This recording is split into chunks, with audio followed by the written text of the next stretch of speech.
Beautiful. Beautiful. Let's meet our special guest for the morning. Ladies and gentlemen, a warm welcome back to Mr. Dick Strawbridge. Welcome back, sir.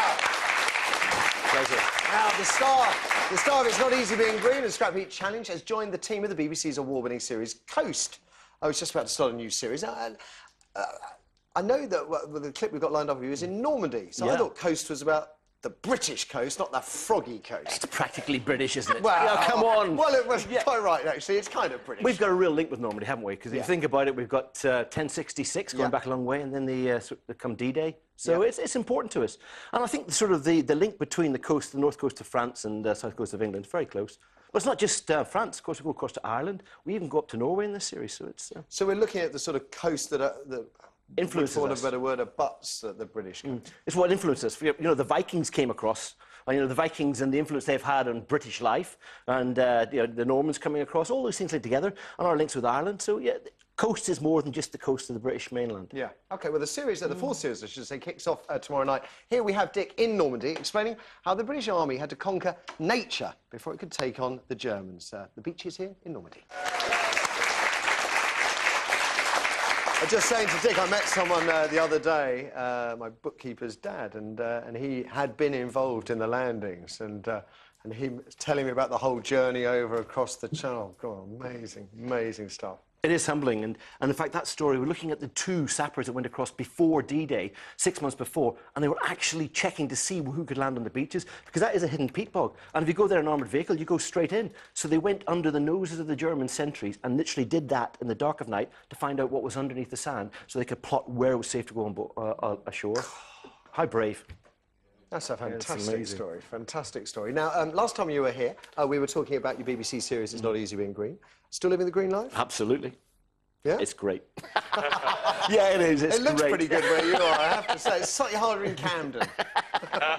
Actually, it's easy in a city. To be fair, you've got the infrastructure around you. For us, if you want to go shopping, you have to travel.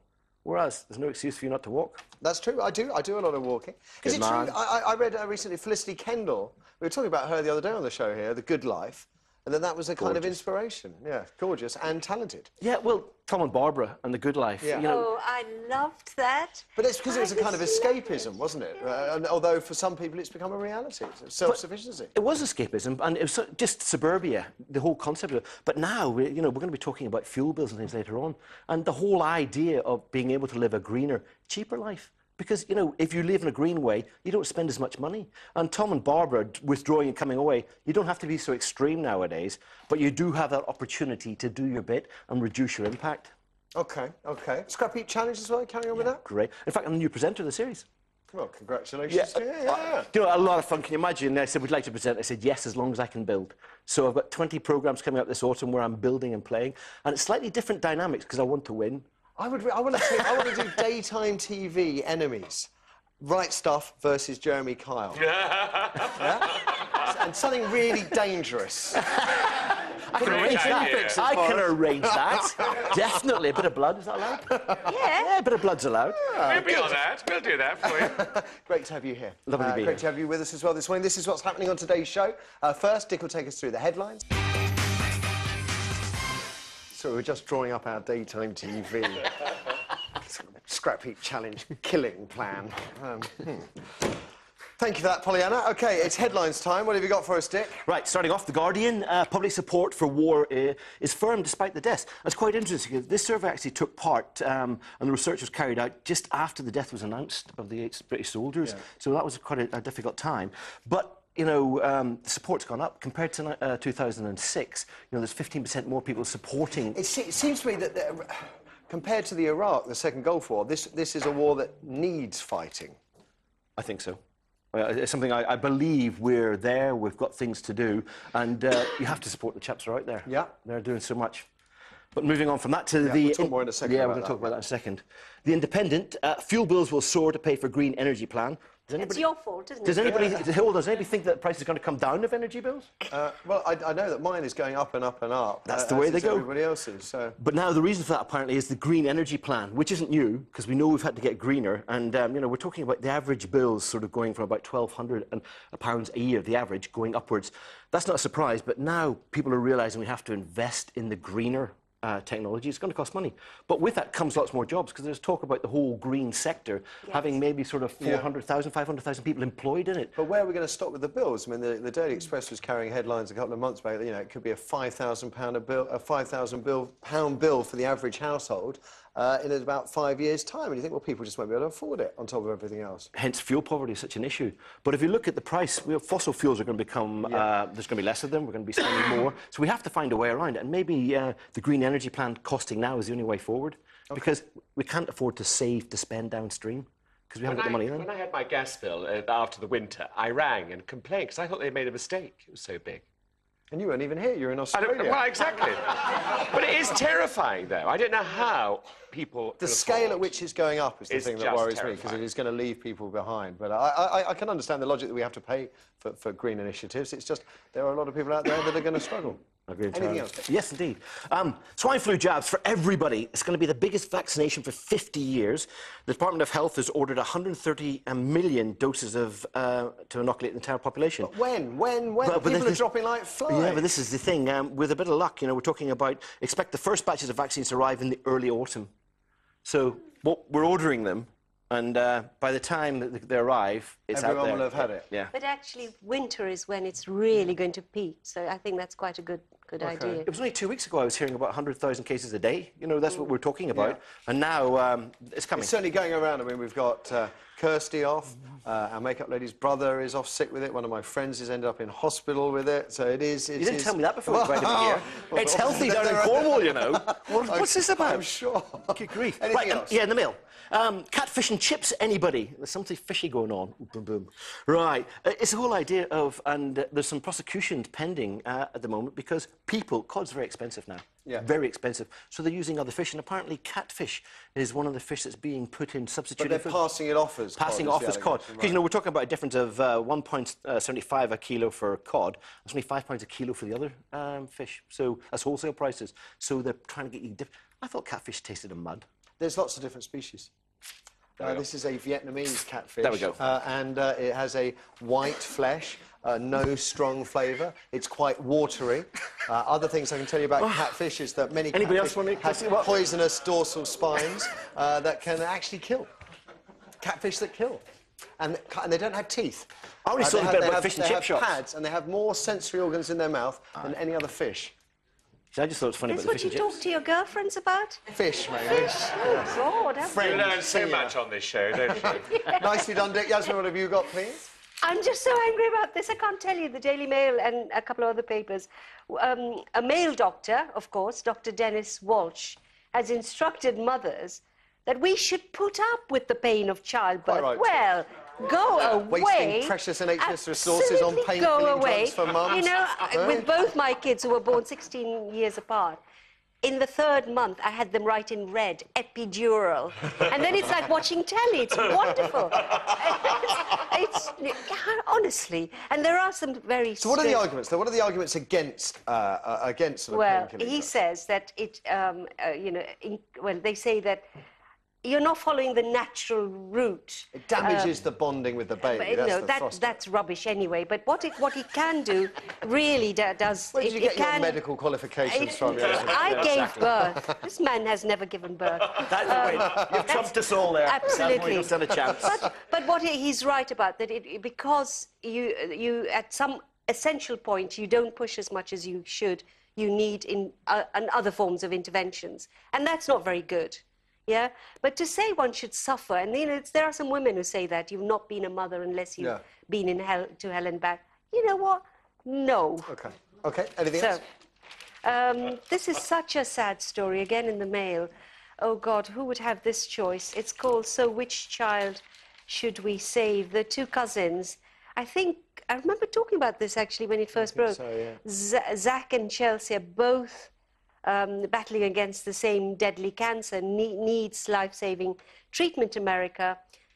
Their parents have raised £400,000, but only one child. This is enough to save one, but not both. You so know, which one would you say? And there's such a lovely picture of the two kids. It's just so sad. I hope this article will pull in some more funds, really. And in the Independent, a very strange idea, really. David Cameron's going to make a speech today on how we should keep aid to the poorest nations in the world because, of course, during recession, everybody begins, maybe understandably, to think, well, why are we sending money to them when we need it? And we should never do that because, of course, the world is connected. But their ideas are so strange, the Tories. They're saying voters should decide who should get help and how we should help them. You know, voters can't be allowed to decide matters of policy because actually, A, we can't all agree. But isn't it a bit like the BBC Two series where we have to go out and save old buildings? Well, I don't think you know, you should there do are lots that. of old buildings out there that need help, but we can't help them all, so you decide. We get No, a you game can't show, do that with Simon the Cowell poorest, arguing, you know, we've got, people, got starving children here, we've got victims of war Yeah, over who here. looks the You know, cutest? who do you want to save? Maybe no. Madonna could come in and give them all homes and adopt them all. Adopt them all. So it's not a good idea, but it's in the Independent. And the last one is apparently if you swear, it helps you to bear emotional and real pain. So can we all get into this on the programme? Is that allowed? Got a headache? Oh, childbirth, then one is allowed to swear. Yes, we do, actually. We do swear. You didn't swear during Oh, my God. childbirth. Oh, my God. Oh, I Ask really me. got off That is you. one straight away, of course, taking the Lord's name in vain. That's one. That's one. That's worthy of an Ofcom complaint. Absolutely. Oh, my spiritual master, that's probably Well, better. yes, no. Forgive me. Go on then, Mr Wiggins, what have you got to happen? Well, in The Sun, Harriet Harman, who's helped women, gay people and ethnic minorities, now wants to help the North because she said they're being discriminated against by the Southerners and she wants to bring in job quotas. Isn't this discrimination a two-way street? I think it could be. Is it true that we discriminate? I think her argument is it's government, isn't it? It's Yes. filled with Southerners and that we need to have more Northerners in government. But someone from the... Tony Blair, he's from Scotland, wasn't he? The Scots are Gordon Brown is ruling over Scottish. us. John Prescott, he was from Oot North. When do we get some Southerners in? But anyway, the people of the North have dismissed this as a Barbie obsession with equal rights. So they've said we don't want anything to do with That's it. what they keep bashing Harriet Harperson with. Exactly. She's obsessed with I equality. like Harriet Harman. Do you? Yes. Oh. Yes, I do. I think she's good. Well, there you go. Anyway. Does she like... Because I love the nickname. I think Harriet Harperson is a fantastic nickname for someone obsessed with equality. Yes. Does she like it? Yes. Does she? Yes. OK. Yes. Learn something every day on this show. You do, absolutely. Now, Where did you get that shirt from, Biggins? Come on, that's what everybody wants to know. Why are you clashing with me? It's called Jam's World, and I found them in Miami. You get them online. They're fantastic, don't you think? Yeah, very low profile. Yeah, very Hard to low notice. profile. That's me all over. Anyway, now I'm really up in arms, and I know you are as well. Oh, yes. Yasmin, about the fact that they've got rid of Arlene as a judge on Strictly.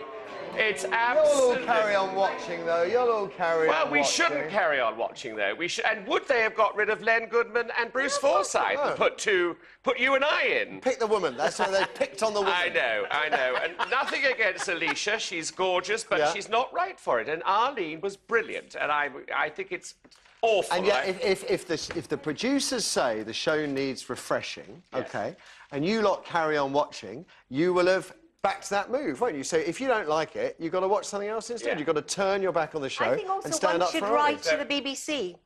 Yes. We should all write to the BBC. They have to respond to us. Yes. Well, they've had a huge amount of complaints already online. So, yes, do vote. Do put your votes and say no, you don't like this When are they idea. going to And don't refresh watch the Top programme. Gear and get rid of Jeremy Clarkson and put someone Absolutely. younger and Perfect. female in there, eh? Is there anything else you'd like to... That's been going for ages. Don't touch that. But all of a sudden, Strictly... Actually, you'd be good at that role. Jeremy Clarkson's role. Absolutely. But it's also, you know, they picked on the woman, didn't they? I know. Only picked on the woman. OK, one last one for you, Biggie. My last one is those three little words that are worth £163,000. I don't quite understand this, but what's happening is that the sum of money is calculated by asking 1,000 people to rate 50 life events. And the top one was... No, actually, it was I Love You, which is worth 163... So that's a life event when someone says it to you? Yes, okay? exactly, exactly. 163,000. And then it goes down. One of the lower ones would be going on holiday, which judged to be worth £91,750. I don't quite understand this piece, but no, I don't understand either. It's Give me £163,000 and I'll tell you I love you, though, Biggins. That's for sure. In fact, it's the best offer I've had today. £2 and 5, and you probably get a similar response. Nicely done, folks. After the ads.